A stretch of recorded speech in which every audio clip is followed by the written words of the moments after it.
análise. Eu vi agora que começou a gravar. Bom, então, são sistemas de cromatografia líquida, espectrometria de massas, e todos os consumíveis que são necessários para esse tipo de análise. Então, é uma empresa que trabalha especificamente com esse tipo de produto, o que deixa bastante, o que comprova, né, que a gente tem bastante conhecimento e know-how em toda essa evolução das tecnologias cromatográficas. Bom, então hoje a gente basicamente vai falar de inovação em separação, e a apresentação ela vai estar dividida basicamente em fase reversa, que é o que a gente usa mais ou menos em 80% dos métodos analíticos, a separação no modo reverso de eluição. A gente vai falar das vantagens do uso da cromatografia líquida de ultra performance, o que é um sistema de UPLC especificamente, assim, por que é o UPLC, quais as vantagens desse tipo de separação, algumas novidades, até o Daniel comentou, a gente vai falar um pouquinho sobre quando a gente tem esse desafio dos analitos ficarem aderidos ou interagir com a superfície do metal, o que pode causar, como que a gente contorna esse tipo de problema, e como uma alternativa para a fase normal, que também é bastante utilizada, o sistema OPC-Square, que seria separação ou cromatografia de convergência. Bom, então a gente vai falar de tudo isso nessa horinha que a gente tem para conversar. Se vocês tiverem alguma dúvida, alguma pergunta, escrevam no chat, depois a gente vai responder todas elas. E vamos lá, então, vamos começar a apresentação. Vamos começar a nossa conversa. Bom, basicamente, quando a gente fala de tecnologias de separação, a gente fala de GC, LC e cromatografia de convergência. Quando a gente pensa na cromatografia gasosa, ela evoluiu para cromatografia gasosa com colunas capilares. LC evoluiu para o PLC e cromatografia de convergência para o PC-Square. Então, tudo na vida evolui, assim como a gente evoluiu, né, com o passar do tempo, a gente também tem essa evolução nas técnicas de separação. Como falei para vocês, cromatografia gasosa evoluiu para GC, onde a gente começou a usar colunas capilares. Cromatografia líquida, a gente evoluiu para os sistemas de ultra performance, basicamente em separação em modo reverso de eluição, e cromatografia de convergência, a gente caminhou para os sistemas UPC-Square, ou cromatografia de convergência de ultra performance. Então, basicamente, quando a gente pensa em GC, né, em cromatografia gasosa, a gente tem sistemas muito eficientes, separações muito eficientes. Só para a gente relembrar, mais para frente a gente vai falar disso com um pouco mais de detalhe, mas basicamente o que é eficiência? O que determina a eficiência de uma separação? A eficiência de uma separação ela é determinada pelo comprimento da coluna e tamanho de partícula. Em GC, basicamente, a gente não trabalha com tamanho de partícula, mas a gente trabalha com colunas muito longas. Então, o que a gente tem? Separações bastante eficientes. Então, lá da equação de Van Dinter, quando a gente fala de cromatografia gasosa, ela é um pouquinho diferente, mas são separações muito eficientes porque as colunas têm diferentes tipos de tamanhos, 30 metros, 60 metros, depende muito da coluna. Então, isso acaba proporcionando para a gente separações muito eficientes. Só que, em contrapartida, a gente tem seletividade limitada. Então, o que é que determina a seletividade? O que determina a seletividade, pelo conceito de seletividade, é a capacidade de separação dos componentes de interesse. Então, relação coluna, relação fase móvel, todos esses parâmetros que vão ajudar o meu analito a ter separação, a separar os meus compostos de interesse na mistura. Então, eu não tenho uma quantidade muito grande de colunas e de fases estacionárias e de opções de fase móvel, então eu acabo tendo uma seletividade bastante limitada e também por conta do tipo de separação que eu estou fazendo. Eu estou falando de gradiente de temperatura, de compostos voláteis, então é outro princípio de separação. Mas, assim, por via de regra, eu não tenho um método muito, muito, muito seletivo, porque o meu analito precisa volatilizar para ser detectado e uma série de fatores. Se a gente olhar as pesquisas com novos métodos que são lançados utilizando cromatografia gasosa, o que vocês vão ver é que nos últimos 30 anos, se a gente buscar nas plataformas de publicações científicas, a gente não tem grandes avanços utilizando cromatografia gasosa. Então, a gente teve a evolução para as colunas capilares, a gente tem sistemas bastante modernos, mas a gente não tem grandes avanços nos últimos tempos, quando a gente fala exatamente de cromatografia gasosa. Existem métodos muito estabelecidos, algumas análises que a gente só consegue fazer com cromatografia gasosa, análises bastante utilizadas, por exemplo, em análise de caracterização de óleos vegetais, quando a gente pensa em análise de constituintes de ácidos graxos, de óleos vegetais, enfim, a gente tem uma série de análises que funcionam muito bem nesse tipo de separação. Bom, depois, quando a gente fala de cromatografia líquida, a gente teve o avanço dessa técnica cromatográfica para sistemas de ultraperformance lá em 2004. Então, quando a gente tinha sistemas de LC convencional, quando que a gente foi para ultraperformance, a gente ganhou eficiência e a gente também ganhou mais seletividade, porque tanto pelo fato da gente trabalhar com colunas de diâmetro de partícula menor, aumento de velocidade linear da fase móvel, isso garante que a gente tenha métodos mais eficientes. E com o avanço da tecnologia, até mesmo na fabricação de novas colunas, em novos recheios, em novas sílicas de recheio de fase estacionária, a gente conseguiu também aumentar um pouco mais a seletividade desse tipo de separação. Então, a gente ganha eficiência quando a gente migra para outra performance e a gente também tem uma seletividade bastante moderada quando a gente trabalha com esse tipo de separação. Grande parte dos métodos que a gente trabalha hoje são em fase reversa, a gente pode falar que cerca de 80% é fase reversa, mas existem também métodos que a gente usa fase normal, troca iônica, separação por afinidade, Hillich, GPC, quando a gente fala de moléculas maiores. Então, existem uma série de compostos, de tipos diferentes de compostos e de análises que a gente consegue fazer com essa técnica.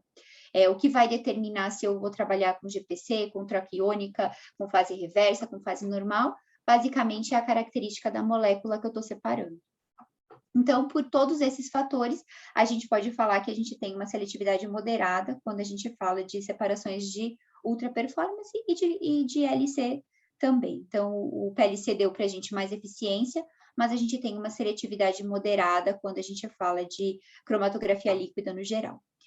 Quando a gente fala de ultra performance, depois a gente vai falar disso, mas a eficiência de uma separação, ela é determinada basicamente pelo número de pratos teóricos. Quanto menor a altura de um prato teórico, ou quanto mais pratos teóricos eu tiver dentro de uma coluna cromatográfica, mais eventos de separação eu vou ter, consequentemente, mais eficiente vai ser minha separação. Então, quando a gente fala de LC convencional, sistemas convencionais, a gente fala de colunas com recheio de 5 micrômetros, de 3,5. Então, se vocês olharem aqui, o meu número de pratos, a gente fica em torno de 150 mil. 150. Quando a gente diminui esse tamanho de partícula para 1,7, olhem quanto a gente ganha em relação a esse número de pratos que está diretamente relacionado à eficiência da coluna. Então, quanto mais pratos eu tiver, mais eficiente vai ser minha coluna. Então, o diâmetro de partícula, ele impacta muito nessa relação com a eficiência da coluna. Então, quando eu diminuo meu tamanho de partícula, eu ganho muito em eficiência. E quando eu diminuo, por exemplo, de 1,7 para 1,4, eu tenho um aumento, mas não tão grande, e quando eu diminuo ainda para 1, aí eu aumento ainda mais. Mas aí eu falo de pressão em torno de 30 mil PSI, que são pressões bastante altas. Então, a gente acaba ficando sempre trabalhando dentro dessa região de colunas de 1,7, que vão proporcionar para a gente uma boa eficiência. Eu vou ter um sistema que eu vou conseguir trabalhar com essa pressão que a coluna vai necessitar, que o sistema vai precisar para a gente poder trabalhar e ter uma boa resposta cromatográfica. Então, só para vocês darem uma olhadinha, como que a gente ganha eficiência, nesse caso a gente está expondo isso em número de pratos, mas vocês vão ver depois, para quem ainda não está familiarizado com isso, que é uma relação bastante interessante entre número de partícula versus número de pratos teóricos, ou eficiência. Então, só para vocês conhecerem os sistemas da Waters, né? O primeiro sistema foi um sistema aqui da nossa linha, existiram sistemas antes. O Alliance é um sistema de HPLC convencional, foi lançado em 1996. Depois daí, em 2001, a gente teve uma melhoria nesse sistema, ele é um sistema quaternário.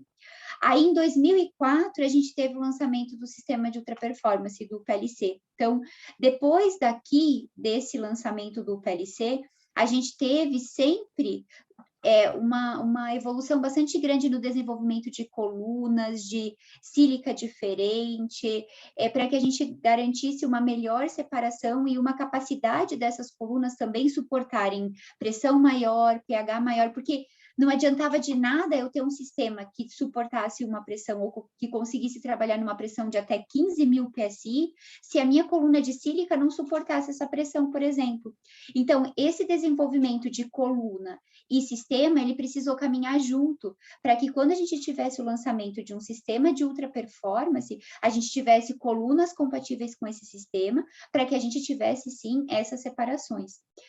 Se a gente olhar o caminho para chegar nesse lançamento em 2004, vocês vão ver que existem reportes na literatura de pessoas trabalhando com coluna de 1,7 micrômetros muito antes de 2004. Só que aí os sistemas que tinham-se na época não eram compatíveis. Então, a necessidade de métodos mais eficientes, eles vieram antes até mesmo do que o sistema. Então, foi identificado que colunas com diâmetro de partícula menor e tamanho e velocidade linear maior da fase móvel iam proporcionar separações mais eficientes, e aí, a partir daí, depois disso, a gente teve o lançamento do PLC. Então, a gente teve são situações que caminharam juntas para que a gente conseguisse ter realmente uma melhor capacidade de separação. Depois, em 2008, o Alliance, nosso sistema HPLC convencional continuou trabalhando, melhorias de novo. Aí a gente teve o lançamento de um sistema quaternário. Aqui, esse primeiro sistema era binário, esse é quaternário. Então, a gente teve um lançamento de um sistema quaternário que é muito mais versátil para desenvolvimento de método. A gente teve uma modernização também desse sistema binário, então, também. E aí, daqui para frente, a gente teve o lançamento de uma melhoria desses sistemas de novo, essa linha Plus. A gente teve o Alliance sendo repaginado de novo, com algumas melhorias que foram vindo e se mostrando necessárias com o caminhar, né, com as mudanças analíticas também, que todos esses anos foram proporcionando. A gente teve o lançamento de outros sistemas aqui, dos sistemas ARC, mas eu queria mostrar para vocês basicamente que depois de 2004, por exemplo, se vocês olharem histórico, depois de 2004, todas as colunas cromatográficas, ou grande parte delas que foram lançadas, elas têm diâmetro de partícula de 1,7, 2,5, 3,5, 5 e 10, para atender todos os tipos de separação. Então, a gente vem caminhando sempre nesse sentido. E com relação à inovação de sistema e também com relação à inovação de colunas. Então, só resumindo, o PLC em 2004, aí a gente teve, aqui ali era um sistema binário, depois a gente teve sistema quaternário, sistema binário também, com injetor um pouquinho diferente.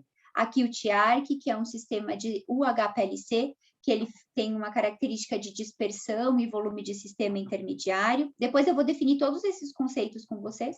E agora, mais recente, a gente teve o lançamento dessa linha de sistemas Premier para ajudar naqueles desafios onde a gente tem interação inespecífica das moléculas com o metal. Então, tudo isso, se a gente olhar tudo isso que a gente teve de avanço, ou de lançamento, ou de UPLC, a gente fala muito, muito, muito de fase reversa. Esses sistemas, eles podem ser compatíveis com fase normal? Sim, porque a gente pode adicionar ou acoplar um kit para fase normal, para poder trabalhar com THF, hexano, esses solventes. Mas as colunas de fase normal não caminharam nessa mesma velocidade das colunas de fase reversa. Então, vocês vão ver que a gente pode transformar esse sistema em fase normal, sem perder nada de resposta. Mas a coluna de fase normal vai ser de 5 micrômetros. Então, a gente não teve esse avanço tão tão esperado ou tão grande de colunas de fase normal, até mesmo porque o mundo usa muito fase reversa. Então, por isso que eu acabei comentando com vocês lá no começo, que esses lançamentos, eles são bastante direcionados, quando a gente fala de ultra performance, sistema e coluna, para sistemas de UPLC. Bom, então, o que seria essa linha Premier, né? Que são esses sistemas mais novos que eu falei para vocês. Então, basicamente, quando a gente tem esse problema de absorção dos metais, esses sistemas, ou essa solução, que a gente pode chamar de uma solução, que é sistema e coluna, pode ajudar a gente. Então, basicamente, ele pode ser aplicado para pequenas moléculas, fosfopeptídeos ou oligonucleotídeos, para moléculas pequenas, para proteínas, e para tentar ajudar nesse desafio. Então, qual que é o problema? Alguns grupos funcionais, eles são propensos a essa absorção do metal, seja do metal da superfície da tubulação ou da superfície da coluna cromatográfica mesmo.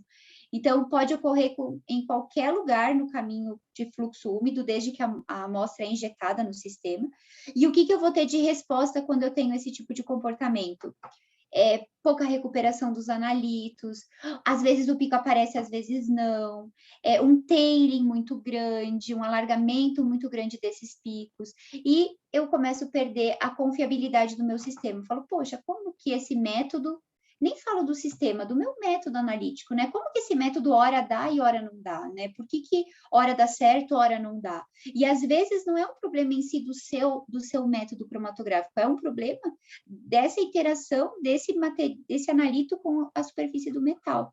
Então, quando a gente trabalha com esses sistemas, ou essa linha de produtos Premier, todo o caminho úmido do sistema, todo o caminho fluídico, ele vai ser desenvolvido com superfícies de alta performance, ele vai ser construído com essas superfícies. E, com isso, a gente não tem superfície de metal exposta e não tem absorção de metal. Então, o que eu vou ter com isso? Maior recuperação, maior sensibilidade, forma do pico aprimorada, maior reprodutibilidade. Então, tudo isso eu vou ganhar quando eu trabalho com essas superfícies. Ah, mas Marina, eu não sei se eu preciso desse material, mas eu sei que meu pico está sumindo, meu pico tem um tailing exagerado, eu não consigo separar direito. Será que é uma boa? Será que pode ser uma alternativa para mim? Pode ser que sim. Então, mas eu não trabalho com proteína, então acho que não dá para mim. Para moléculas pequenas também pode ser interessante. Então, vale a pena, sempre que vocês tiverem alguma coisa desse tipo, ele passa sozinho, vocês pensarem e que pode ser uma característica desse analito estar absorvendo com o metal da superfície e causando esse tipo de comportamento. Então, essa linha Premier de sistema, deixa eu voltar aqui para mostrar para vocês, essa linha Premier de sistema, ela vem com toda a fluídica do sistema composta, né, desenvolvida, construída nesse material, que são materiais, superfícies de alta performance, e junto com isso existem as colunas cromatográficas também. Então, é um conjunto completo para esse tipo de desafio. Mas aí a pergunta sempre é aquela. Então, você fala, Marina, de UPLC, de ultra performance, de HPLC. O que é o PLC? Assim, a gente ouve muito falar que, se eu usar uma coluna de 1,7 micrômetros, eu estou fazendo uma separação de UPLC. Então, é isso mesmo? Explica, então a ideia agora é eu explicar para vocês, ou a gente pegar de acordo com todas aquelas informações da literatura, o que caracteriza realmente uma separação de ultra performance.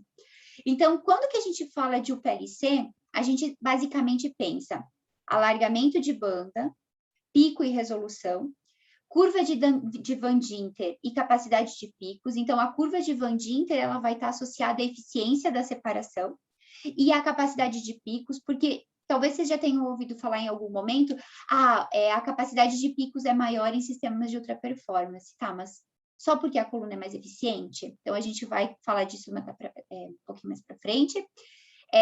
A equação da resolução, e quando a gente fala de cromatografia de alta performance, e basicamente a diferença dessas três categorias. Então, vamos falar um pouquinho sobre, eu vou tentar simplificar para vocês todos esses conceitos, tomara que eu consiga.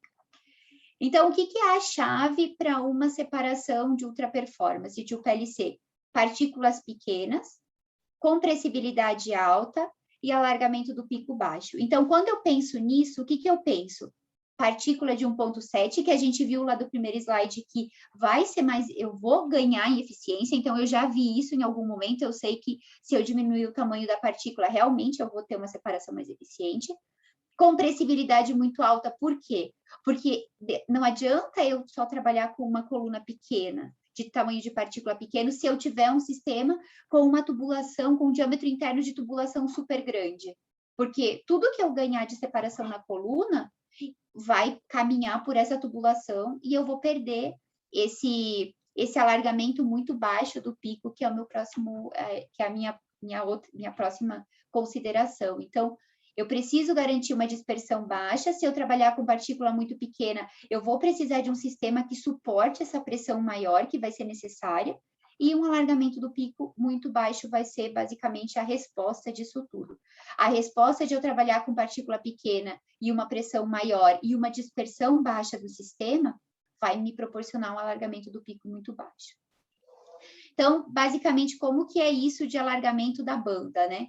Eu trouxe aqui uma animaçãozinha de uma separação. Então, uma separação alternando a velocidade relativa de cada banda do analito. Então, basicamente, como a gente está falando aqui muito de fase reversa, por enquanto, sempre lembrem, quando eu falo de fase reversa, eu falo de retenção. E quando eu falo de retenção, o que significa? Interação da amostra, fase móvel, fase estacionária. Se o meu analito de interesse interagir só com a fase móvel, ele vai passar direto e vai sair lá no V0.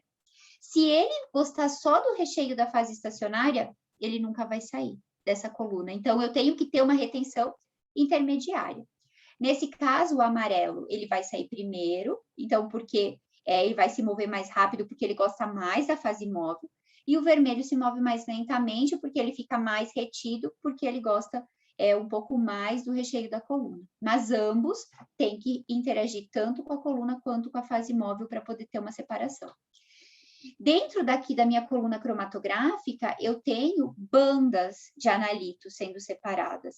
Então, basicamente, quando eu tenho uma banda cromatográfica, eu tenho ela distribuída dessa forma dentro da coluna. O início, um pouco menos concentrado, o centro mais concentrado e o final um pouco mais diluído também. Então, quando a gente fala de banda, dentro da coluna ela é uma banda. Quando ela chega no detector para ser detectada, essa banda é convertida em um sinal. E esse sinal a gente vê um pico cromatográfico. Por que a gente vê um pico? Porque a gente tem a banda sempre distribuída nesse tipo de forma.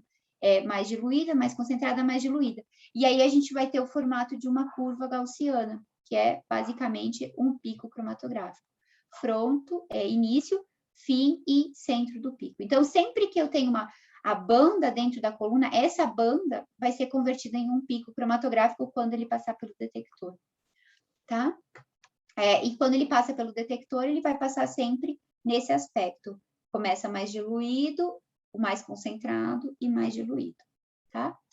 Então, quando que a gente fala de sistemas LC, aqui eu tenho, por exemplo, bandas mais alargadas e o menor alargamento das bandas. Então, quando eu tenho a banda mais juntinha, passando pela coluna, ou uma menor dispersão dessa banda, o que eu tenho? Picos mais estreitos. Então, é o que eu quero sempre ter uma melhor separação.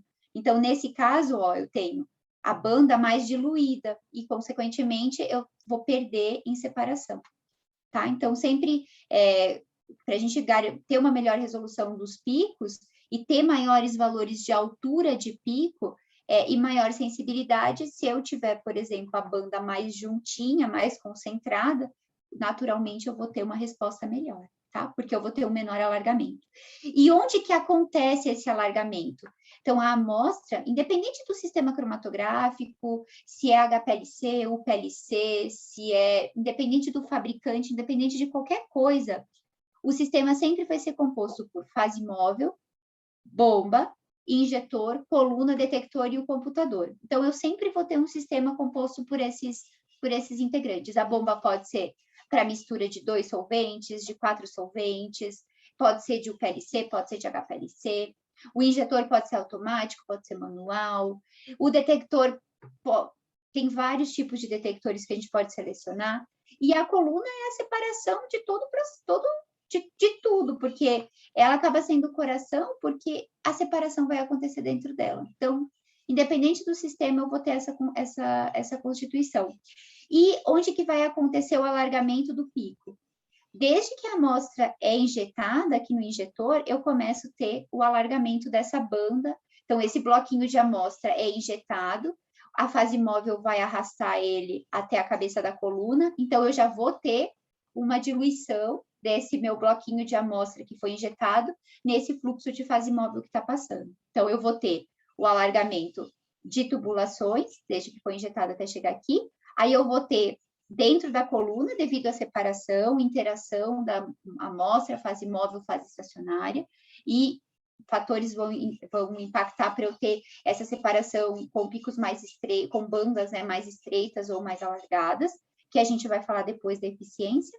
E aqui depois, tubulação de saída da coluna e entrada no detector e flow cell do detector. Então, tudo que está em azulzinho e vermelhinho, em azulzinho, basicamente, é tubulação. E o vermelhinho é a própria coluna. Então, quando a gente fala de espalhamento ou alargamento da banda extra-coluna, desde que saiu do injetor, entrada da coluna, pula a coluna, sai da coluna, entrada no detector e flow cell. E quando a gente fala com coluna, aí a gente considera o alargamento que a própria coluna vai causar nessa separação, tá? Então, sempre vai ter esse tipo de composição de um sistema cromatográfico. Então, quando a gente fala do impacto, né, o sistema cromatográfico, instrumento e coluna vão contribuir para o alargamento desse pico.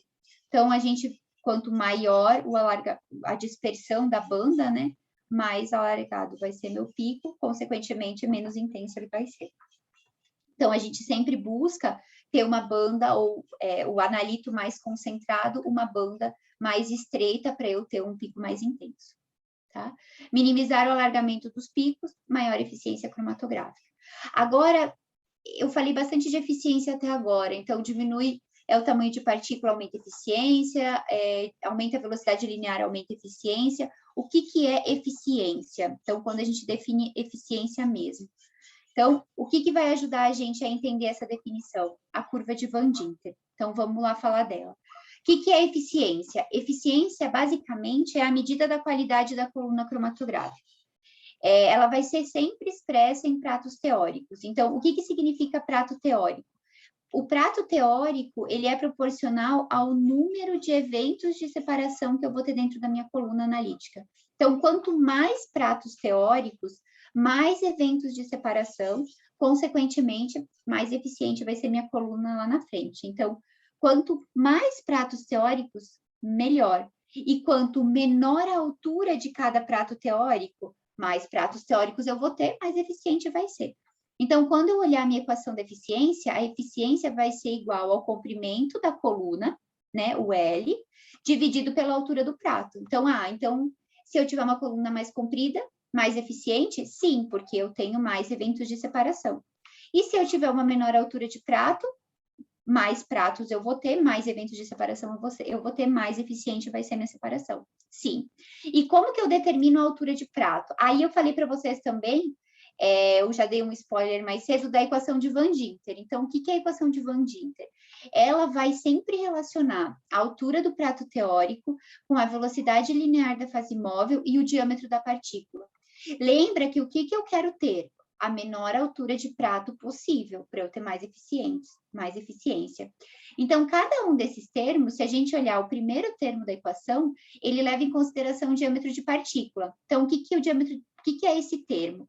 A gente chega com o nosso bloquinho de amostra lá dentro da coluna e, dependendo do tamanho do recheio da fase estacionária, se eu tiver partículas maiores ou menores, mais diferente vai ser esse caminho que as moléculas do componente vão percorrer dentro desse recheio de fase estacionária. Então, quanto maior o tamanho de partícula, mais diferente vão ser esses caminhos, mais largo vai ser meu pico no final, tá? Primeiro termo, só diâmetro de partícula. O segundo termo, se vocês olharem, leva em consideração a velocidade linear da fase móvel, não é o fluxo, é a velocidade linear. O que acontece? Chega meu bloquinho, já mostra lá na coluna, eu tenho um fluxo ou uma velocidade linear de fase móvel passando, e eu vou ter uma difusão natural desse soluto no solvente. Então, eu vou ter um alargamento natural por causa dessa difusão. Então, teoricamente, quanto maior a velocidade linear da fase móvel, mais estreito vai ser o meu pico, porque menor vai ser essa minha difusão. E o terceiro termo, aí é o termo da transferência de massa mesmo, que vai estar dependente do tamanho da partícula e da velocidade linear da fase móvel. Então, eu vou ter a permeação do meu analito dentro do poro, e isso vai estar relacionado com o tamanho da partícula e também a velocidade linear da fase móvel, porque lembra que eu tenho que ter retenção. Então, o que eu quero ter? Interação amostra, fase móvel, fase estacionária. Então, quanto maior for o meu tamanho de partícula e menor a velocidade linear da fase móvel, maior vai ser o meu alargamento do pico, porque mais tempo vai levar, a transferência de massa vai ser mais demorada, tá? Então, sempre que vocês pensarem em altura de prato, a gente sempre basicamente trabalha com esses dois termos, diâmetro de partícula e velocidade linear da fase móvel. A equação de Van Tinter é bastante antiga, vocês já devem até ter ouvido falar sobre ela. Então, quando a gente pensa em velocidade linear, a gente está correlacionando com o diâmetro, fluxo correlacionado com o diâmetro interno da coluna. Então, a velocidade linear ideal corresponde a um fluxo ótimo para um maior número de pratos teóricos. Então, aqui a gente está olhando, por exemplo, a altura do prato. Eu quero ter sempre uma menor altura do prato para eu ter mais pratos e ser mais eficiente, né? E aqui embaixo eu tenho velocidade linear. Quando eu transformo isso para ml por minuto, para o meu fluxo, vejam, eu tenho aqui uma maior eficiência para um fluxo de 1 ml por minuto. Se eu aumentar o meu fluxo para 2, para ser mais rápido e diminuir um pouco mais essa difusão das moléculas, vai melhorar? Não. Depende. Aqui também está relacionado com o tamanho de partícula. Aqui é para tamanho de partícula de 5 micrômetros. Mas não vai resolver, porque aí eu começo a diminuir a minha eficiência, mesmo eu tendo um fluxo maior.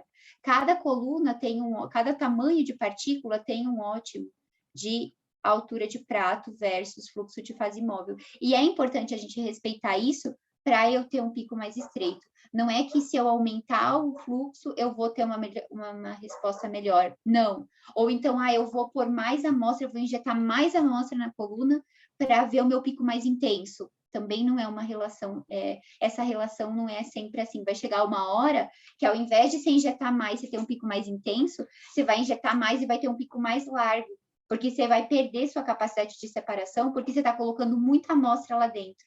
Então, é basicamente uma relação parecida, sabe? Não é que sempre que eu tiver maior vai ser melhor. Depende muito. E aí a gente falou de velocidade linear, né? A gente não fala de fluxo. A velocidade linear é a velocidade na qual a fase móvel está fluindo pela coluna, mantém os tempos de retenção iguais para a coluna no mesmo comprimento. Então, basicamente, quando a gente pensa, se eu colocar aqui para vocês olharem, né, uma velocidade linear de 6 milímetros por segundo versus 2 milímetros por segundo, para vocês olharem como que seria essa relação de fluxo quando a gente trabalha com uma coluna, por exemplo, de 2,1 de diâmetro interno. Então, quando vocês ouvirem falar de fluxo, eu tenho que escolher um fluxo que vai para aquela coluna que eu estou trabalhando, para aquele diâmetro interno, para aquele tamanho de partícula, ser mais eficiente. Não sempre o maior melhor, tá?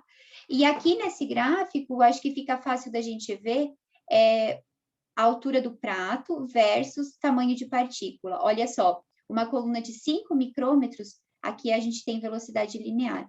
Vejam como que é o nosso gráfico. É só nessa região aqui, ó, que eu vou ter uma menor altura de prato. Agora, quando eu trabalho com partículas menores, eu tenho uma região muito maior, aonde eu tenho uma menor altura de prato. E, consequentemente, eu consigo variar mais o fluxo quando eu estou trabalhando com métodos de partícula menor. Coisa que, quando eu trabalho com partícula de 5, a gente não varia muito esse fluxo, porque se eu variar muito, eu começo a perder eficiência e não ganhar. Então, uma das vantagens de trabalhar com o PLC é que a gente trabalha com fluxos menores, mas com velocidades lineares maiores. Por quê? Porque eu estou trabalhando com um diâmetro interno de 2,1 e um fluxo de fase móvel de 0,3, 0,4, 0,5 ml por minuto. E isso vai me proporcionar uma eficiência maior de separação, tá? Espero que tenha ficado claro. Então, sempre velocidade linear, tamanho de partícula. A velocidade linear, ela está relacionada com o diâmetro interno da coluna. E o tamanho de partícula, tá? Ele vai trabalhar naqueles dois parâmetros da equação. O do alargamento natural das moléculas caminharem por entre as partículas e também da transferência de massa. Então, é sempre essa associação, tá? E outro termo que a gente usa muito, que também está associado com todo esse universo de sistemas de ultra performance e com separações de UPLC, é a dispersão.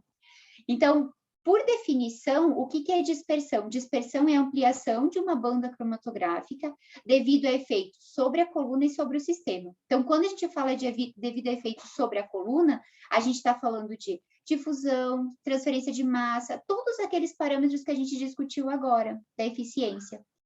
E efeitos do sistema, o que é? Tubulação, diâmetro interno, comprimento, daquela figura que a gente viu do alargamento da banda extracoluna. Então, tudo que pode alargar o pico extracoluna. O que a gente quer? A gente quer sempre o menor espalhamento das moléculas. Então, quando eu junto uma coluna com uma baixa dispersão, ou com um tamanho de partícula de 1,7, diâmetro interno de 2,1, daquele jeito que a gente conversou, e um sistema com uma dispersão baixa, tudo isso associado vai me proporcionar uma separação de ultra performance. E quando eu trabalho com partículas um pouco maiores, sistemas com uma dispersão maior, eu vou ter separações de HPLC tradicional, tá? Então, sempre que a gente fala de dispersão, a gente fala das duas coisas, coluna e sistema. Quando a gente fala só de dispersão como uma característica para caracterizar o tipo de máquina, a gente fala só de sistema, porque a coluna eu que vou escolher e eu que vou determiná-la na minha separação. Tá? Então, onde que acontece o alargamento da banda? Trouxe de novo aquela figura, desde que a amostra é injetada no sistema. Então, injetei meu bloquinho de amostra, minha amostra vai vir para cá, eu vou ter um alargamento aqui por conta dessa difusão da molécula, das amostras, dessa minha amostra injetada no fluxo de fase móvel, eu vou ter a influência da coluna na separação, a separação vai acontecer dentro dela, e depois eu vou ter o alargamento nesse caminho até chegar no detector e ser detectado. Então, todos esses passos. Então, o que é o problema quando a gente fala efeito do sistema? Então, é sempre importante a gente entender que sistemas, quando a gente fala de sistemas de ultra performance, eles vão ter uma dispersão extracoluna, sempre lembrem, de 9 microlitros, e isso é uma dispersão bastante baixa. Em sistemas de HPLC convencional, essa dispersão extracoluna vai ser em torno de 30, 25 microlitros. Então, é bem maior, se a gente parar para pensar. Tem sistema de ultra performance que a dispersão extracoluna é de 9 microlitros, 12 microlitros. Imaginem, é muito baixo. Então, isso tudo, o sistema tem que ter essa característica de baixa dispersão para somar a coluna cromatográfica e a gente realmente ter uma separação com o pico estreito, todos aqueles benefícios. Então, sempre comparar de forma correta, né, quando a gente fala de fluxo ótimo e característica do sistema que a gente está trabalhando. O sistema de HPLC convencional, a gente trabalha com partícula de 5 micrômetros. E aqui eu falo restrições de pressão, porque para essa coluna, para uma coluna de 5 micrômetros, um sistema HPLC com uma pressão de até 5.000 PSI vai atender perfeitamente bem. Então, sempre respeitar a característica do sistema e o tipo de sistema quando a gente está falando de efeito de alargamento e o que a gente está trabalhando, tá? Bom, então agora a gente vai comparar alguns resultados de coluna de 2,5 e 1,7 e ver algumas comparações de impacto de dispersão de sistema nas nossas análises. Aqui é uma separação isocrática. Então, vejam as colunas. Eu gosto muito desse slide, porque eu acho que dá para ver perfeitamente bem. Eu tenho uma coluna de 2,1 com tamanho de partícula 1,6. Olhem o HPLC com uma dispersão extracoluna maior de 30 microlitros. Eu não vejo pico. Aí, se eu for para um sistema com dispersão extracoluna de 25 microlitros, vejo muito, muito, muito mal. Quando eu vou para um UPLC com uma dispersão menor do que 10 microlitros, tá aqui meu sinal. Bonitão. Então, por quê? Porque para eu ter, lembrem sempre da definição de dispersão como dispersão geral, coluna e sistema. Não adianta eu ter baixa dispersão na coluna se o meu sistema tem uma dispersão alta. Agora, olhem o segundo. 3 de diâmetro interno, 75 de comprimento, partícula de 2,7. Sistema HPLC. Mais ou menos, né? Até que dá para ver, mas assim, não tão bem. Quando eu vou para um sistema com uma dispersão de 25, vejam, eu já tenho um ótimo sinal. 2,1 é menor que 12, fica muito parecido com o que a gente já tinha. E quando a gente vai para uma separação, aqui está 4,6 por 75, aqui é 5 micrômetros, tá escrito errado. No HPLC vai ficar ótimo, no HPLC vai ficar ótimo, e no PLC a gente também vai ter uma boa resposta. Então, assim, a gente teve uma diminuição aqui de intensidade do pico por conta de efeitos de diluente da amostra, que compete com o solvente na cabeça da coluna, mas a gente, de forma geral, não é isso que a gente até vai discutir, mas assim, a gente consegue ter uma boa resposta em todos os sistemas. Isso mostra o quê? Mostra que a definição de dispersão sistema mais coluna vai impactar na minha resposta. Por isso, da gente sempre que eu for trabalhar com partículas menores, buscar sistemas com menor dispersão, que é sempre uma associação de fatores. Aquele exemplo era para isocrático, esse exemplo é para gradiente. Então, só para vocês olharem como impacta também. Aqui no sistema com uma dispersão de 25 microlitros, vejam, eu tenho um pico só. Quando eu diminuo essa dispersão, eu já começo a ver a separação desses picos, porque diminui o meu alargamento do pico, consequentemente, consigo melhorar a separação. Olha a resolução, 1,8 versus 2,7. Então, não é só coluna, não é só sistema, é os dois juntos que vão impactar. É tudo junto. E aí, junto com isso, vem que a gente sempre fala, mas o PLC tem uma maior capacidade de pico, Sim. Por quê? Porque quando a gente olha a equação de capacidade de pico, o que ela é basicamente composta? 1 mais tempo do gradiente dividido pela largura média dos picos que foram eluídos na coluna durante a separação. Então, a capacidade de pico nada mais é do que uma medida do poder de separação de um gradiente em uma coluna específica. Então, sempre vai ser tempo do gradiente, largura média dos picos que apareceram lá na nossa separação. Então, a capacidade de pico, ela sempre vai ser afetada pelo tempo do gradiente, tamanho médio da base do pico, taxa de fluxo, comprimento da coluna, volume morto, tamanho de partícula, tudo que vai impactar de certa forma na nossa separação. Então, sempre lembre-se que o fluxo, comprimento da coluna e tamanho de partícula influenciam a largura do pico e os pratos teóricos, que eles estão relacionados lá com a equação da eficiência que a gente conversou. Então, tudo isso vai afetar a capacidade de pico. Então, a nossa equação inicial era isso, né? E ela é convertida em tudo isso quando a gente fala em capacidade de pico. Então, aqui eu trouxe a referência dessa equação, se vocês tiverem mais interesse de conhecer e de abrir ela, cada termo, mas basicamente são muitos fatores que impactam. Então, se a gente plotar de forma tridimensional e plotar com tempo de gradiente e taxa de fluxo, como que esses parâmetros vão afetar a capacidade de pico? Olha só, coluna de 1,7, de 3,5 e de 5. Aqui a gente está falando de uma pressão máxima para essa característica de separação de coluna de 1,7 de 11.000 PSI. Sempre quanto menor o tamanho da partícula, maior a pressão, né? Que a gente falou mais cedo. E aí, se vocês olharem para um gradiente de 1 minuto de duração, olha a capacidade de pico. 10.000 e pouco de pressão, fluxo de 0,2, 108 picos. Quando a gente vai para uma coluna de 5, 46 picos. E quando a gente vai para uma coluna de 3,5, a gente já aumenta 63 para 63 picos. Então, para 1 minuto de gradiente, eu vou ter o mesmo número de picos, a mesma capacidade de picos, né?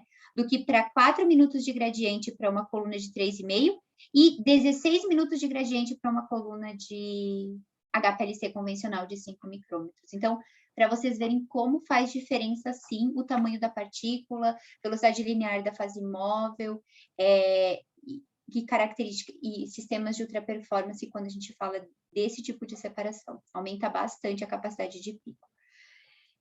Bom, então aqui é um exemplo também, um método de 30 minutos, quando a gente pensa em uma coluna de 2,1 por 50, 5 micrômetros, 153 picos. Quando a gente vai para uma coluna de 1,7, 123 picos, mas olhem a diferença de tempo de gradiente. Então, a gente aumenta muito o tempo, a gente não aumenta o tempo de corrida, a gente diminui o tempo de corrida, a gente ganha em tempo de análise, porque a gente consegue fazer muito mais coisa, a gente tem picos mais estreitos, a gente tem mais sensibilidade e tem mais informação em muito menos tempo. Então, vale muito a pena.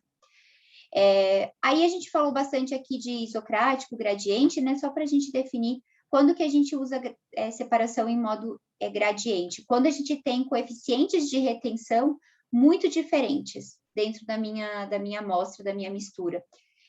Porque se eu tiver tempos de coeficientes de retenção parecidos, uma separação isocrática vai atender bem. Só que se eu tiver coeficientes de retenção muito distantes, alguns compostos vão ficar muito tempo retidos na coluna. E aí eu vou ter um método absurdamente longo. Então, quando os coeficientes de retenção são próximos, isocrático. Lembrando que isocrático, mesma composição de fase móvel durante todo o processo de separação. E gradiente, eu vou variando a força cromatográfica na separação, para esses compostos eluírem mais rápido e não ficarem tanto tempo retidos na coluna, tá? Então, a gente falou que o alargamento das bandas vai estar associado ao sistema, a gente falou da equação de Van Dinter, correlacionado com eficiência, capacidade de picos também. Agora, a gente vai falar um pouquinho da equação da resolução, quando a gente fala de cromatografia líquida. Então, quando a gente fala... Deixa eu só tomar uma aguinha.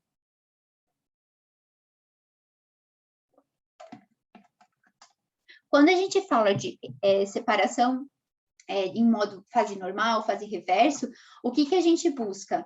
Sempre uma boa separação dos picos. Boa separação dos picos é resolução. Então, o que impacta na resolução ou na separação dos meus picos? Eficiência, então a gente já viu, tamanho de partícula, velocidade linear da fase móvel. Seletividade e retenção. Então, seletividade, eu falei para vocês também, o que é? É a capacidade do meu sistema químico diferenciar os componentes de interesse lá na minha mistura. Então, aqui, seletividade, a gente fala de fase móvel, fase estacionária, inclinação da curva do gradiente, tudo que vai impactar na separação. E retenção, que é interação amostra, fase móvel, fase estacionária. Então, isso vai impactar na minha separação. Quando a gente abre essa equação, a resolução, da resolução, a gente vai ter eficiência. O que impacta na eficiência? A gente já viu, né? Mas só para a gente reforçar.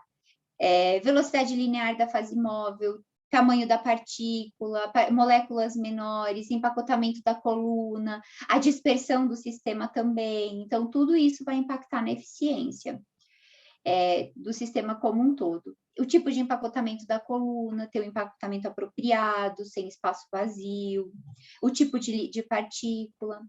Quando a gente fala de seletividade e retenção, a gente fala de contribuições químicas e físicas, e a gente vai ter aqui tipo de ligante da coluna, tipo de substrato, capacidade de variar o pH ou não. Então, tudo que, de certa forma, químico ou físico, pode impactar na separação.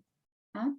Então, quando a gente vem aqui, eficiência é físico mesmo, porque é a dispersão do sistema, partícula, velocidade linear da fase móvel. E quando a gente vem para cá, é químico. Propriedade do analito, propriedade da fase estacionária, propriedade da fase móvel, tudo que vai impactar na separação dos meus compostos. Propriedade de gerenciamento de todas essas características, então tudo isso vai impactar na separação.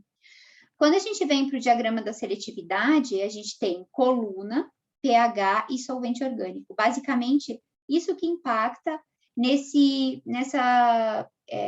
na separação dos meus compostos, na capacidade desse meu sistema químico, coluna, pH, fase móvel, inclinação do gradiente, temperatura, para a separação dos compostos da minha mistura. Então, eu quero ter um método seletivo que seja capaz de separar os componentes da minha mistura. É isso que eu quero. Então, todos esses parâmetros, deixa eu até voltar aqui, eles vão estar, ou esses conceitos, eles estão embutidos em eu ter uma boa resolução ou uma boa separação cromatográfica. Qual coluna eu estou trabalhando, tipo de coluna, tamanho de partícula, dispersão do sistema, tudo isso. Então, tudo que a gente falou, capacidade de pico, eficiência, alargamento da banda, tudo isso vai estar, de certa forma, junto, ligado, e tem que estar trabalhando de forma harmoniosa para a gente ter uma boa separação dos componentes. Tá?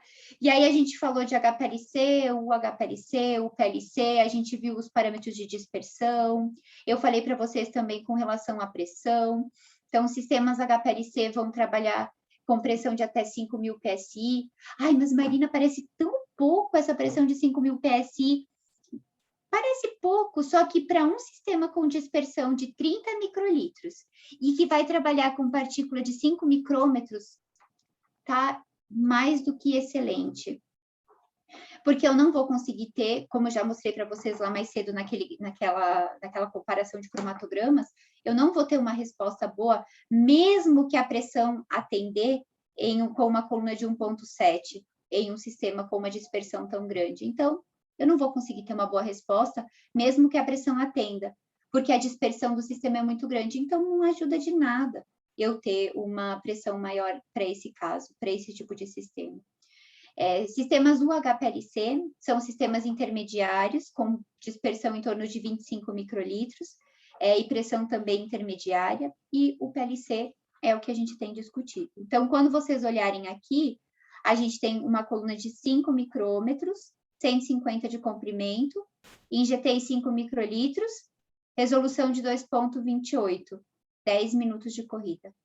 Aí eu venho para uma coluna de 3,5, 100 milímetros de comprimento, injetei 3,3, porque lembra que eu falei para vocês que também não adianta de nada eu ter tudo bonito e sobrecarregar minha coluna com muita amostra, porque aí eu não vou ter mais poder de separação nenhum, porque eu vou saturar todos os poros do recheio da coluna e vou perder característica de separação. Então, resolução de 2,3.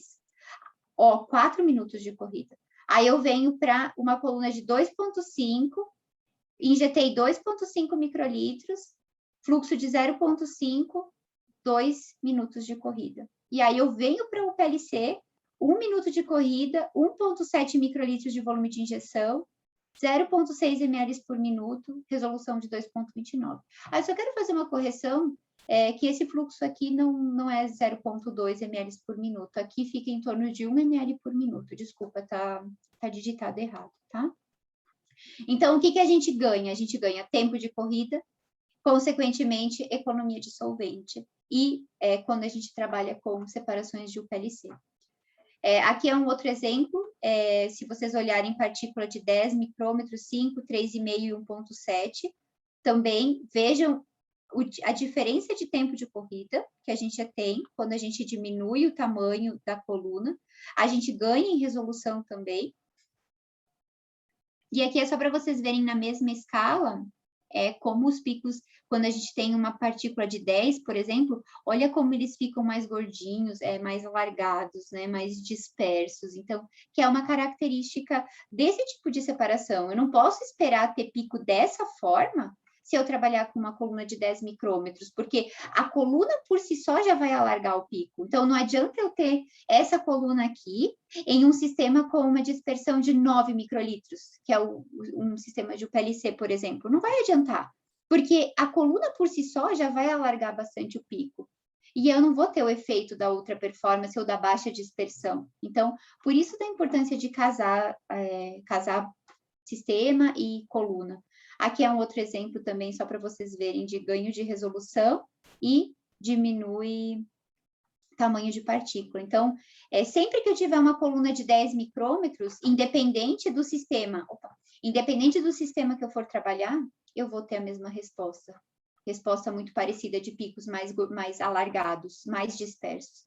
Por causa que sempre é coluna e sistema. A coluna, pela característica, pela influência do tamanho da partícula, da velocidade linear da fase móvel, ela sempre vai acabar alargando mais o pico. Então, se ela trouxer uma dispersão muito grande, não vai ter tubulação estreita que vai resolver meu problema, tá? Então, sempre tem que casar essas combinações, eficiência de separação e um sistema com uma baixa dispersão, um sistema de ultra performance.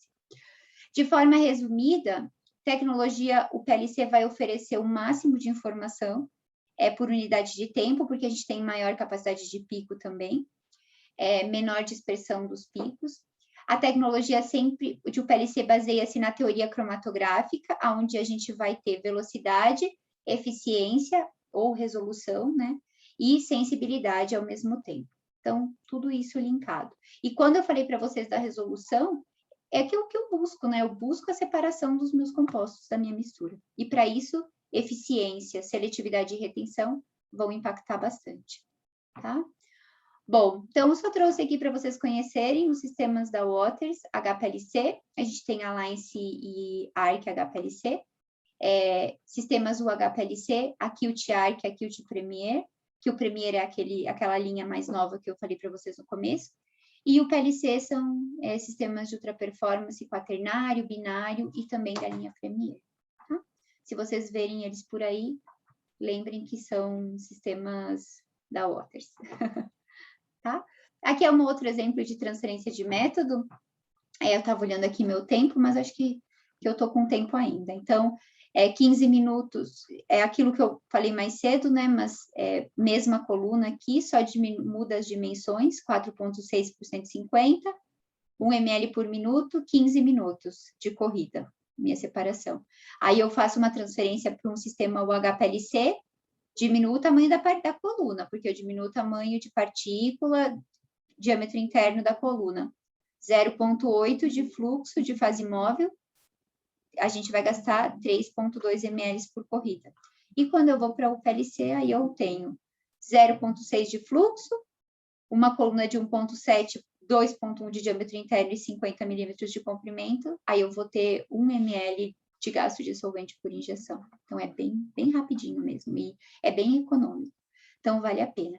E aí, eu vou comentar com vocês, rapidinho, até que eu tenho bastante coisa para falar.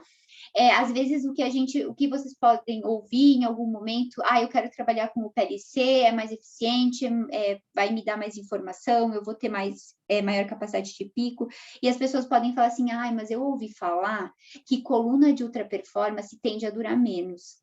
Aí você vai falar, meu Deus, então eu não posso trabalhar com o sistema de UPLC, porque a minha coluna, que é tão cara, vai durar pouco. Isso não é uma verdade, porque o empacotamento, o tipo de partícula, o ligante, é tudo igual a uma coluna de HPLC. Só que lembra que a gente viu em todos os exemplos que quando a gente migra de um sistema para o outro, a gente tem que diminuir volume de injeção também, porque uma coluna com recheio de 5 micrômetros, com partícula de 5 micrômetros, versus o de 1,7, a de 5 micrômetros vai levar mais tempo para saturar. Então, se eu não respeitar a concentração e volume de injeção, quando eu faço uma transferência ou quando eu desenvolvo um método num sistema de ultra performance com uma coluna de 1,7 e 2,1 de diâmetro interno, realmente eu posso ter esse impacto. E lembra que eu falei para vocês que chega uma hora que não adianta injetar mais amostra, porque eu não vou ter um pico mais intenso, eu vou começar a ter um alargamento do pico e vou sujar a minha coluna? É basicamente essa relação. Então, com relação à durabilidade, é tudo igual. A única coisa que eu preciso saber é que eu tenho uma coluna com um tamanho de partícula menor. Então, eu tenho que respeitar a carga de amostra, volume de injeção, para essas colunas. E mesma coisa vale para cuidado de sistema, limpeza, condicionamento. Eu preciso limpar o meu sistema de ultra performance, eu preciso purgar minhas fases móveis, filtrar minhas fases móveis em 0,22, porque a dispersão de 9 microlitros, vocês viram de onde vem? Tubulação, válvula, flow cell, essa dispersão extracoluna é tudo menor. E isso vai impactar, se eu tiver um salzinho passando ali, vai entupir muito mais rápido. Então, por isso que eu tenho que tomar cuidado e ser bastante criterioso nesse pré-análise, tá bom? Para a gente ter uma vida longa aí de todos os sistemas. E com relação aos detectores, a seleção do detector, a engenharia do detector vai ser também de ultra performance, para a gente garantir essa baixa dispersão, né, que eu falei para vocês, e aí vai ser de acordo com o que vocês forem trabalhar, tá bom? A gente falou muito de fase reversa, então fase reversa eu tenho minha fase móvel polar e a minha fase estacionária polar, sempre vai ser assim, mas a gente não falou de fase normal, onde a gente vai ter a nossa fase móvel apolar e a minha fase estacionária polar. A gente não falou desse tipo de separação. Quem trabalha com fase normal, algumas moléculas, dependendo da característica da molécula, a gente separa em fase normal. Por exemplo, algumas vitaminas, beta-caroteno, vitamina D. Então, são análises que geralmente a gente faz em fase normal. Quando a gente fala de fase normal, lembra que a gente viu lá no começo que fase reversa, a gente tinha uma seletividade moderada. Quando a gente vai para a fase normal, a gente tem uma alta seletividade, tipo, eu tenho uma possibilidade de usar vários solventes, várias colunas. Então, aumenta realmente a minha seletividade. Lembra sempre que seletividade é fase estacionária, recheio de coluna e fase móvel. Nesse caso, a gente não tem pH em fase normal, mas a gente tem solvente orgânico e diferentes tipos de solvente orgânico. Então, tudo isso vai impactar. Protocolos simplificados de preparo de amostra, porque eu posso extrair minha amostra num solvente orgânico e já injetar, desde que seja solúvel. Então, eu tenho algumas economias ali na metade do caminho. Então, quando eu falo de seletividade, todos esses solventes a gente pode considerar de fase normal e essa série de colunas. Então, por isso que a gente fala que a gente tem uma maior seletividade. Esses outros aqui, ó, são de fase reversa, então é menorzinho, ó, C8, C18, fenil, pentafluorofenil, então tenho menos possibilidades ou opções, na verdade opções de coluna de recheio de fase estacionária e de tipos de solvente quando eu falo em fase reversa do que em fase normal, então ele acaba sendo mais seletivo.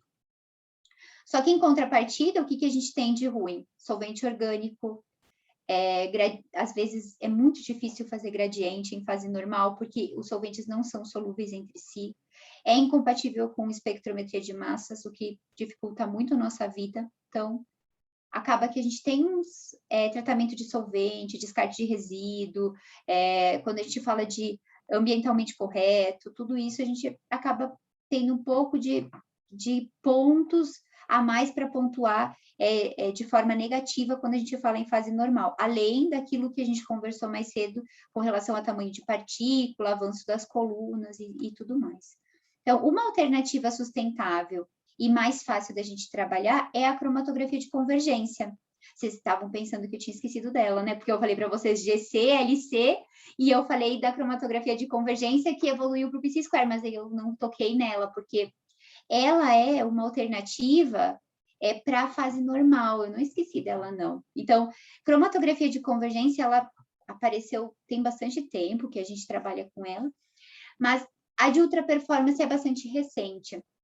Então, essa equação de Van Dinter, o nosso gráfico de altura do prato versus velocidade linear da fase móvel, também se aplica para esse tipo de separação.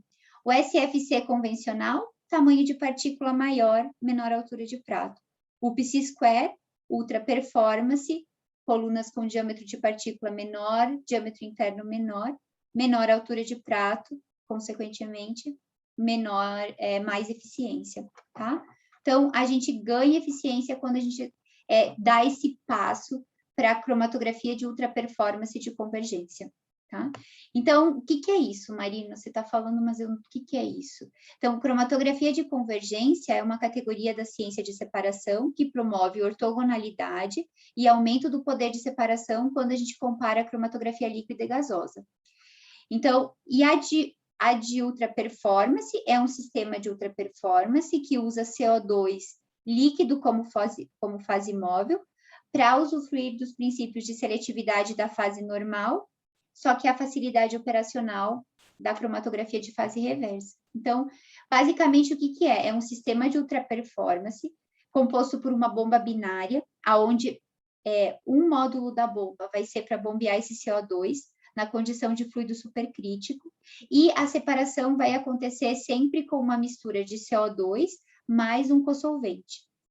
Então, eu posso separar uma infinidade de tipos de solventes e sempre eu vou usar CO2. O sistema todo é pressurizado para a gente garantir a integridade do fluido durante todo o caminho do fluido pelo sistema, e ele vai ter um workflow mais simples, porque eu não preciso ressuspender a minha amostra extraída em um solvente aquoso para injetar em fase reversa, por exemplo. Eu posso simplesmente fazer a minha extração do composto, por exemplo, óleo vegetal em hexano e injetar no sistema. Combina várias técnicas, na verdade, ele, por conta do CO2 da condição de fluido supercrítico, quando a gente... Deixa eu passar aqui, que acho que fica mais fácil de ver. Quando a gente olha o nosso diagrama de fases, aqui é o nosso ponto supercrítico e daqui eu tenho a minha região. Dentro da região de fluido supercrítico, quando eu vario sempre o binário temperatura e pressão, eu vario também característica de densidade desse solvente supercrítico aqui. Então, eu sempre vou trabalhar com CO2 nessa condição. E por que CO2? Porque o CO2 chega nesse estado de fluido supercrítico com temperatura e pressão mais brando.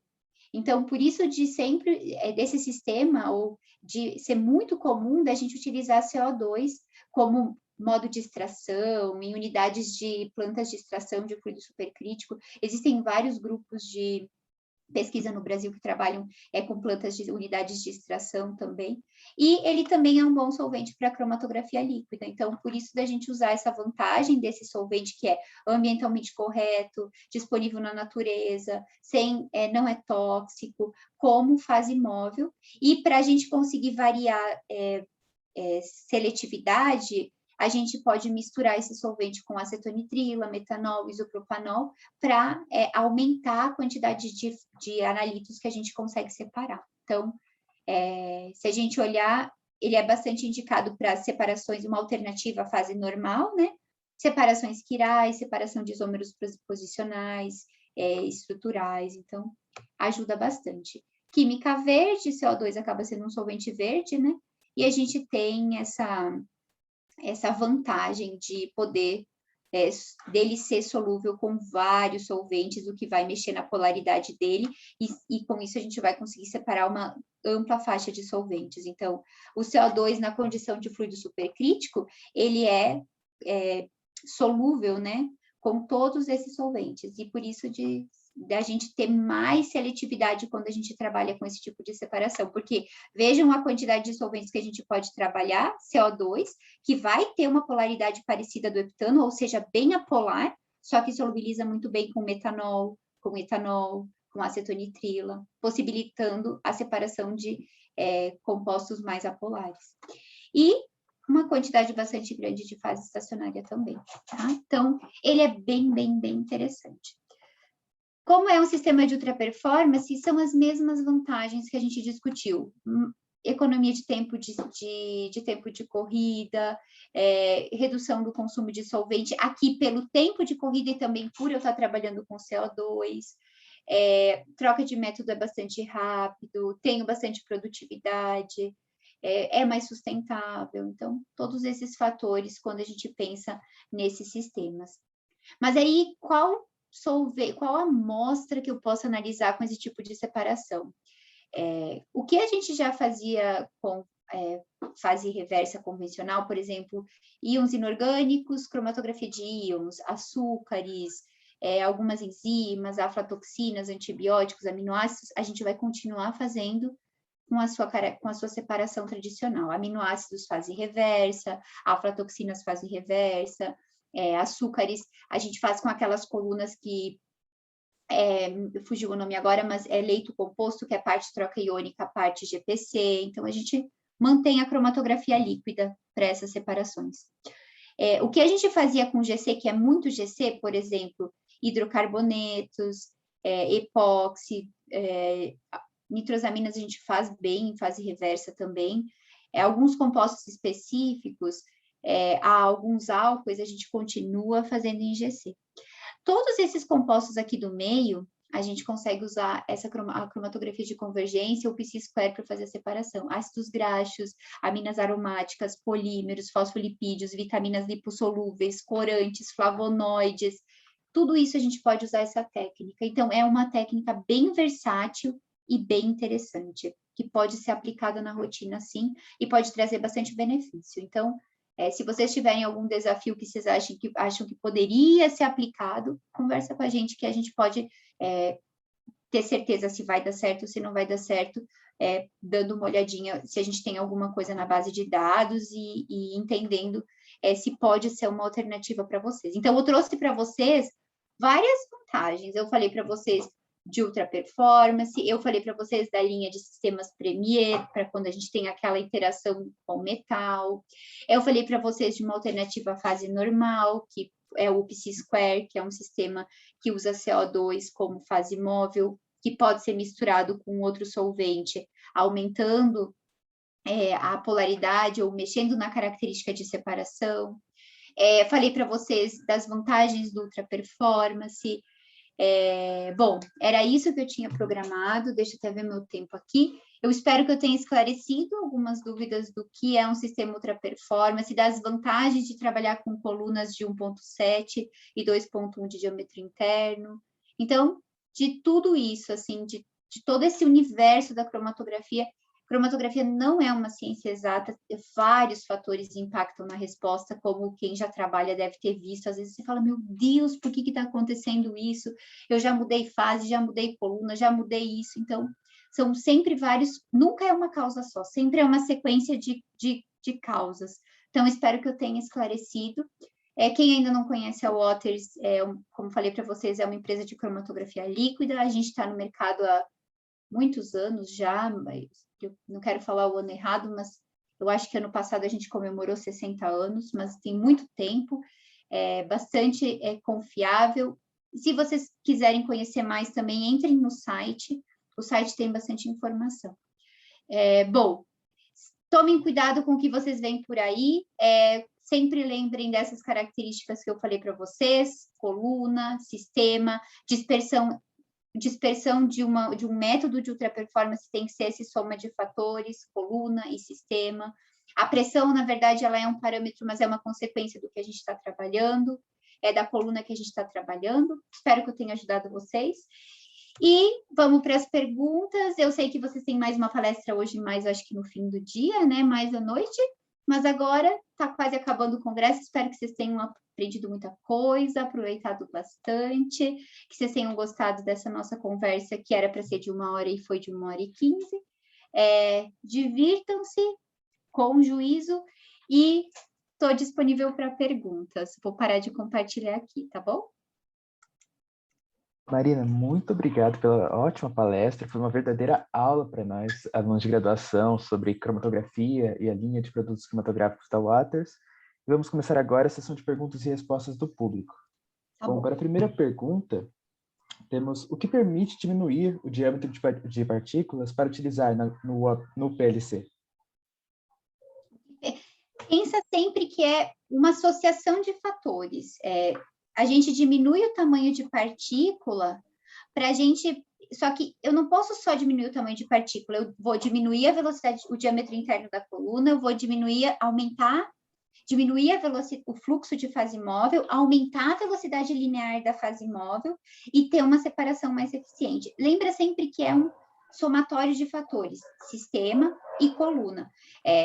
Num sistema de HPLC convencional, eu posso diminuir o tamanho de partícula de 5 micrômetros para 3,5? Posso. Eu vou ter uma boa resposta? Vou ter uma boa resposta. Eu vou economizar tempo de corrida? Sim, porque sempre que eu diminuo o tamanho de partícula, seja de 5 para 1,7 ou de 5 para 3,5, eu vou ter o benefício desde que eu respeite essas características de velocidade linear da fase móvel. Então, o que me permite basicamente eu ter um sistema que seja compatível com essa diminuição, sabe? Que eu consiga ter uma boa resposta. Basicamente isso, assim. E claro que tem a questão da coluna, do fabricante e tudo mais, né? Mas dentro do que a gente já tem hoje no mercado, colunas de 10 micrômetros, de 5, de 2,5, de 3,5, de 1,7, dentro desse universo, o que permite basicamente é o tipo de sistema que eu tenho disponível no laboratório para trabalhar. Tá? Muito obrigado, Marina. Vamos agora para a segunda pergunta. Boa tarde, Marina. Estou trabalhando com HPLC na minha iniciação científica para controle de qualidade dos fármacos. Como os parâmetros como robustez, limite de detecção, quantificação, entre outros, mudam de HPLC para o HPLC? Olha, é uma pergunta bem interessante, porque quando essa diferença de limites vai variar muito de acordo com cada sistema. Às vezes, conservação do sistema, vida útil do sistema. Às vezes, você está comparando lá um sistema de 10 anos com um sistema de 1 ano novo. Então, esse sistema de 10 anos, dependendo da manutenção que ele sofreu ao longo do tempo, ele pode ter perdido, sim, sensibilidade. Então, sempre uma série de fatores quando a gente compara máquinas. Então, agora, se eu estou pensando, vamos supor que eu tenho duas máquinas bonitinhas, eu tenho lá uma separação, uma coluna de 5 micrômetros e 4,6 de diâmetro interno, HPLC.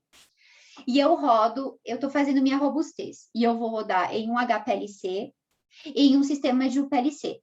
Os dois eu vou ter uma boa separação, porque a coluna vai ser compatível com as duas máquinas. Eu não devo ter, comparando esses dois sistemas, uma diferença absurda de sensibilidade. Porque lembra sempre daquela definição, dispersão ela vai ser dependente da coluna e do sistema.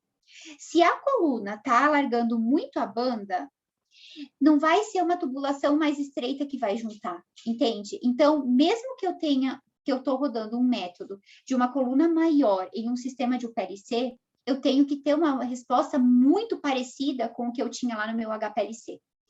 Por conta dessa característica. A coluna por si só já está alargando muito o pico. O fato de eu ter uma coluna, uma tubulação menor, não vai fazer com que o pico fique mais estreito. Então, provavelmente eu não vou ter uma diferença grande. Então, essa é uma situação.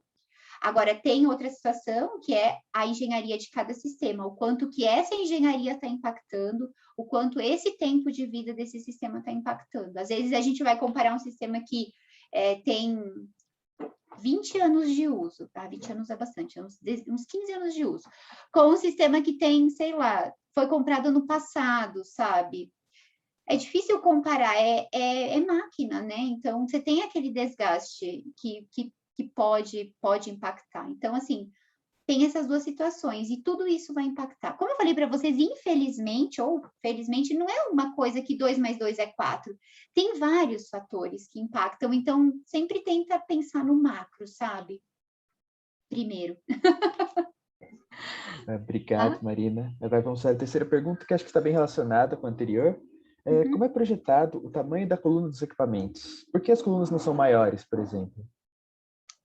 Mas de UPLC maior, assim, de mais comprida? Será que está falando? Ou será que de diâmetro interno? Porque, teoricamente, quando você diminui menor, se aumenta aquelas questões que a gente conversou, né? Se a gente... eu acho que eu entendi a pergunta. Eu acho que ele está perguntando assim, quanto maior o L... maior o comprimento da coluna, mais eventos de separação, mais eficiente. Então, ao invés de eu ter uma coluna, às vezes, de 300, de 30 centímetros, então, para quem ainda não está familiarizado, HPLC a gente tem coluna de 30 centímetros, de 30, de 25, de 10, não, de 30, de 25, de 10, e de 5. Acho que eu esqueci de 75, e é de 75. Então, centímetros, assim, não, 0,7 centímetros, porque 30 é a mais longa, 30 centímetros é a mais longa. Então, os sistemas são todos dimensionados para esse tamanho. Se a gente tiver uma coluna muito maior, eu já vi um método uma vez com uma coluna de meio metro. Ela era gigante, não cabia no forno, eu tinha que deixar assim em cima da bancada, era muito grande. Era uma coluna de GPC. Só que não necessariamente o fato da gente ter uma coluna muito maior vai resolver o meu problema, porque aí eu vou ter uma dispersão ainda maior, porque você imagina, você tem meio metro de coluna para a amostra separar. Então, assim, tudo que você está pensando de pico mais estreito, eu vou perder, porque eu tenho um caminho tão longo, tanto recheio, tanto tudo lá dentro para essa banda do analito percorrer, que ao invés de ter um pico mais estreito, eu acabo perdendo toda essa sensibilidade. Então, eu acho que o primeiro fator que a gente pode pensar de não ter colunas muito longas é basicamente isso, porque a gente vai jogar muita dispersão dentro desse sistema cromatográfico. Então, acaba que não é viável, assim. Basicamente, eu acho que é por isso. E aí também tem questões de engenharia de máquina. Imagina um forno que coubesse uma coluna de meio metro, ia ficar gigante no laboratório. Pressão, tudo isso, sabe? Mas eu acho que o principal é sempre esse conceito de dispersão. Acho que ficou muito bem explicado. Bom, para a quarta, parabéns pela palestra, você tem uma didática ótima. Existe uma pressão máxima que as colunas aguentam? Depende. A coluna de HPLC, aquelas de 5 micrômetros, elas são geralmente empacotadas a 9.000 PSI, de fase reversa, C8, C18, fenil, fenilquizil. Essas mais convencionais. São geralmente empacotadas a 9.000 PSI. As de UPLC, de 1.7, elas geralmente são empacotadas a mais de 18.000 PSI. Então, se você pensar, elas são empacotadas a uma pressão bem alta. É muito difícil essas colunas, a gente passar um fluxo e o empacotamento ir todo para o final, sabe? As bolinhas de sílica ficarem todas no final, porque ela é perfeitamente empacotada, você não pode ter espaço vazio lá dentro, é 100% empacotado. Se a coluna tiver um defeito de empacotamento, aí sim, mas é tudo assim empacotado. Então, basicamente, coluna de 5 micrômetros, que a gente vai rodar em um HPLC convencional, a pressão máxima dele vai ser 5.000 PSI. Então, a coluna é sempre empacotada numa pressão maior que o sistema suporta. Então, não é para ter problema. Agora, tem algumas colunas, eu falei para vocês, GPC, troca iônica. Essas colunas, o recheio não é sílica, não é uma sílica rígida, é um polímero. Então, é um gel. Aí elas vão suportar uma pressão bem menor, bem menor mesmo. Assim, se você passar um fluxo, às vezes, de 1 ml por minuto, você já degrada essa coluna. Então, depende muito da coluna. Mas as de sílica convencional, que são rígidas, o recheio é rígido, é mais ou menos isso, 9.000 PSI é tamanho maior e 18.000 PSI para mais é tamanho menor. Tá? Mas, na dúvida, olhem o manual. O manual, muito importante para tudo. Eu falo, às vezes, esses dias eu estava com um problema aqui na máquina de lavar, aí eu fui lá e peguei o manual, eu falei, olha que beleza, né, a gente ter um manual. Então, vale até para cromatografia. Olha, isso é uma boa dica. Olhem o manual. Bom, para a quinta pergunta, no HPLC é possível obter cromatogramas com tempos de corrida de 1 minuto, assim como no UPLC? Se sim, como podemos alcançar esse tempo de corrida? É bem difícil ter 1 minuto, porque você imagina, você tem uma coluna de 250 de comprimento, né, chutando. Pode ser que você tenha lá um caso específico, mas assim, você tem uma coluna grande. Lembra que a gente quer retenção, então a gente quer interagir, que retenha analito, fase móvel, fase estacionária. Se o analito só interagir com a fase móvel, ele vai passar direto. Sempre antes de qualquer começo de método, eu tenho que saber qual é o volume morto da minha coluna. Então, qual que é o volume morto? Onde que vai estar determinado esse tempo morto? É um composto que não interagiu com a coluna, só com a fase estacionária, passou direto e chegou no detector. A partir desse tempo, eu começo a ter separação. E aí, para um fluxo de 1 ml por minuto, numa coluna de 250, por exemplo, de comprimento, eu já vou ter pelo menos 1 minuto de V0, que é o tempo que a fase móvel leva para sair do detector, sair da bomba e chegar no detector. Então, é muito difícil você ter um método de 1 minuto, porque o seu volume morto vai estar em torno desse tempo, sabe? Então, depende muito. Agora, se você, por exemplo, tiver uma coluna 4,6, diâmetro interno, 5 micrômetros, 50 de comprimento, um fluxo que vai me proporcionar uma eficiência boa dessa coluna. Uma separação, eu não tenho que separar muita coisa, um único pico, pode ser que você consiga, sim, no método de 1 minuto. Assim, isocrático, porque se for gradiente, você vai já precisar um tempinho maior também. Então, para casos bem específicos, talvez você consiga. Mas pela característica da coluna, só pelo tamanho dela, e por a gente precisar saber qual é o volume morto, é muito difícil eu ter 1 minuto. Assim, eu falaria que é bem difícil. Bem difícil. Bem difícil. Bom, para a próxima pergunta, poderia comentar sobre alguns cuidados que devemos ter na injeção de amostra? Acho que é a parte que a gente mais fica acostumado de aplicar, né, na hora. Que cuidados, assim, você considera os principais? Importante, porque sempre que a gente fala de preparo de amostra, a amostra, primeira coisa, tem que ser solúvel.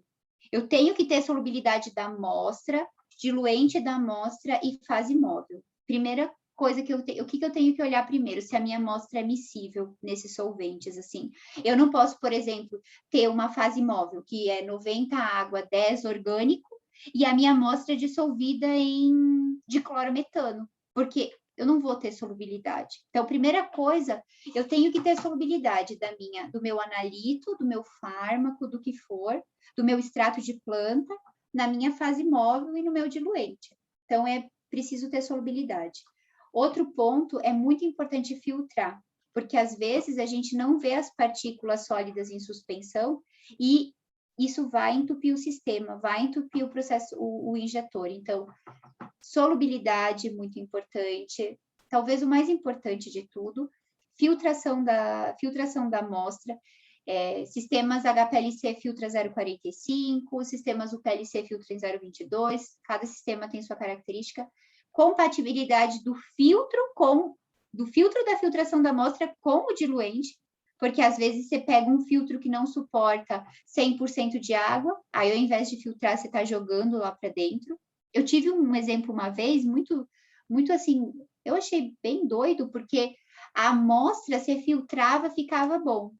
Só que com o tempo, a amostra ia aglutinando.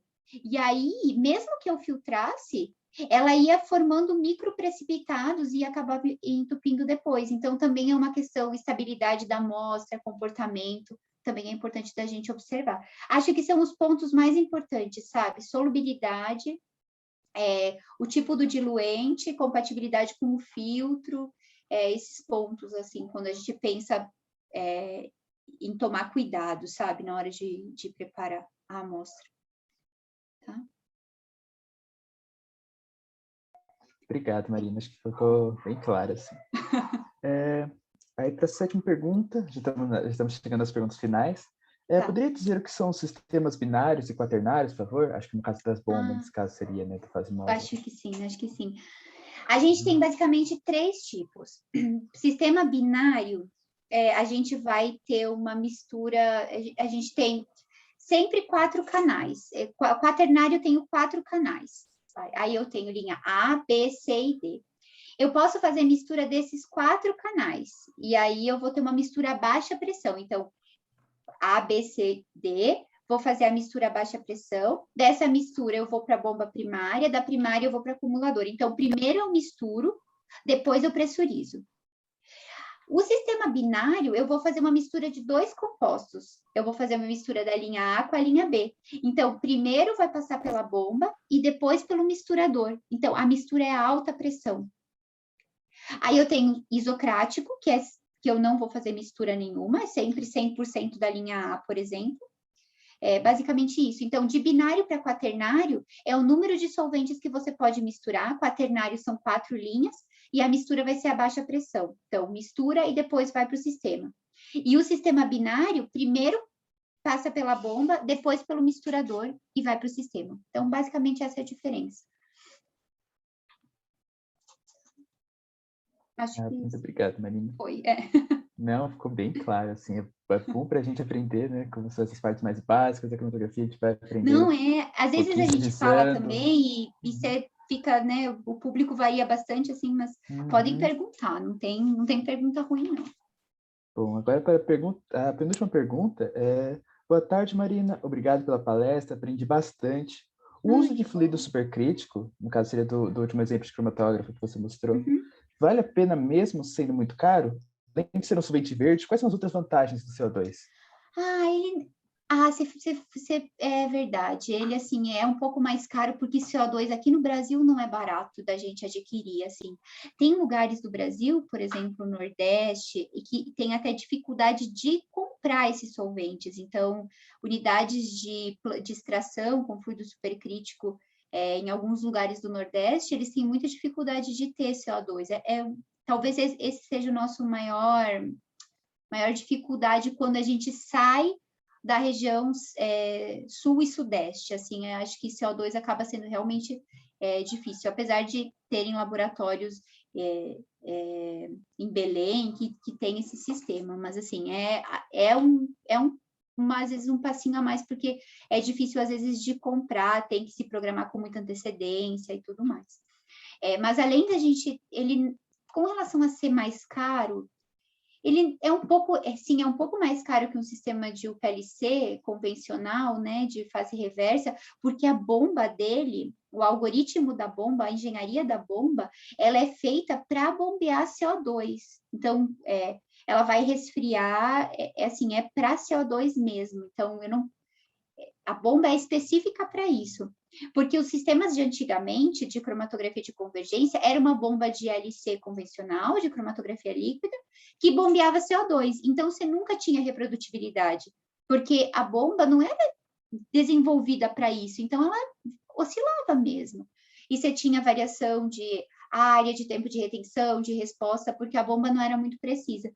O Psi-Square, como ele veio com essa bomba e com essa engenharia para CO2, então a gente tem essas vantagens que vai ser reprodutível, não vai ter variação de característica do fluido, nada disso. Então, ali, é uma das vantagens. O sistema é fácil de operar, é todo controlado via software. A despressurização sai no fim, depois do detector. Primeiro detecta e depois despressuriza, para garantir a integridade e a característica do fluido no processo todo.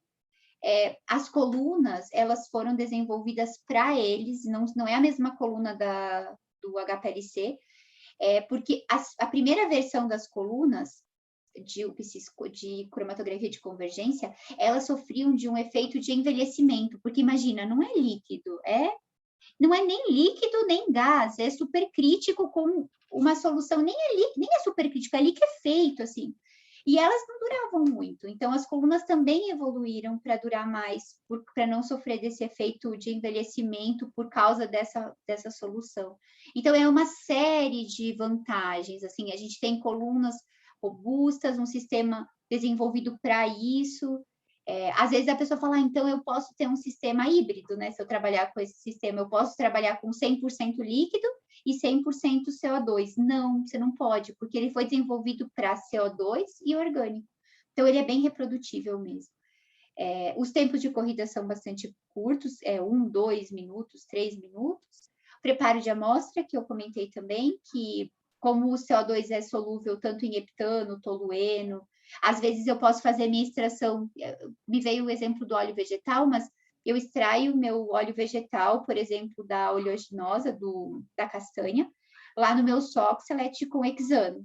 Eu posso pegar essa amostra e injetar no sistema, porque vai ser compatível, sabe? Para analisar, por exemplo, vitamina E desse óleo, teor de vitamina E desse óleo. Então, essas são umas das principais vantagens que eu vejo quando a gente usa essa máquina. Nossa, muito legal, Marina. Obrigado pela explicação. Assim, ficou bem claro. Acho que é uma técnica que a gente acaba não conhecendo tanto quanto as outras. E ficou bem É mais claro, assim, foi nova, bom para a gente conhecer, né? não é nova, como eu falei, não Uhum. é nova, mas assim, ela não é tão difundida, porque a gente tem tudo tão estabelecido hoje com fase reversa, se a gente pensar farmacopeias, métodos oficiais, quase tudo é fase reversa.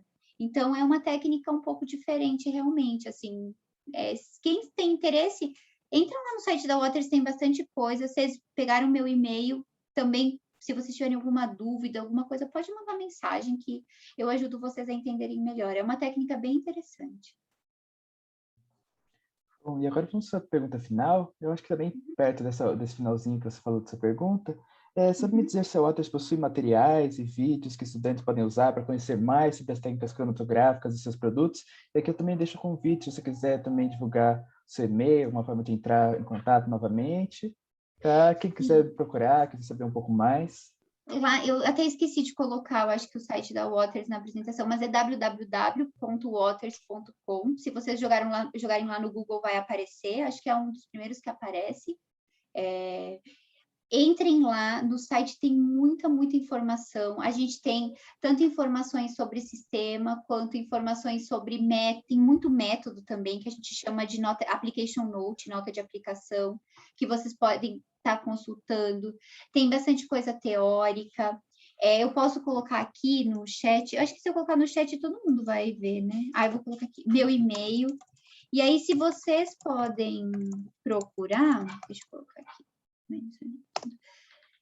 Deem uma olhadinha lá, explorem, tem muita coisa. Tem um blog da Waters também que tem bastante informação com relação à cromatografia. Tem muita informação disponível. Assim, o site é bem completo. Eu acho que vocês vão gostar. Para quem está começando agora, é legal assim vocês consultarem. Tem bastante coisa. E eu deixei, todo mundo viu meu e-mail, eu acho, né, Daniel? Acho que eu coloquei aqui no chat. Eu acho que sim, ou qualquer coisa a gente mesmo consegue replicar e passar para todos. Isso, aí que vocês forem, espero que vocês tenham gostado, que eu não tenha cansado vocês, que no final do sábado, né, que vocês não sejam cansados, mas lá no site tem bastante coisa, então fiquem à vontade para dar uma fuçadinha lá quando vocês tiverem tempo. Bom, muito obrigado, Marina. Novamente agradeço pela disposição, por ter dedicado um pouco do seu tempo para apresentar essa palestra para o nosso evento. Também gostaria de agradecer a nossa patrocinadora, a Waters Technologies Brasil. Sem vocês, esse evento não seria possível. Bom, agora iremos dar início ao sorteio final, comandado pela Beatriz. Marina, se você quiser acompanhar, fique à vontade, mas se não quiser, agradecemos muito pela participação. Bom, gente, eu vou então deixar um tchau para vocês. Bom restinho de evento, se cuidem. E, bom, um dia desses a gente se encontra por aí. Bom restinho de evento para vocês até a noite, tá bom? Um beijo e bom sábado. Até mais, Marina, Daniel. Prazer ter participado.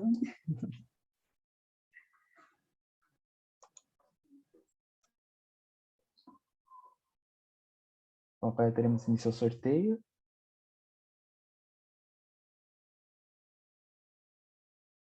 Oi, boa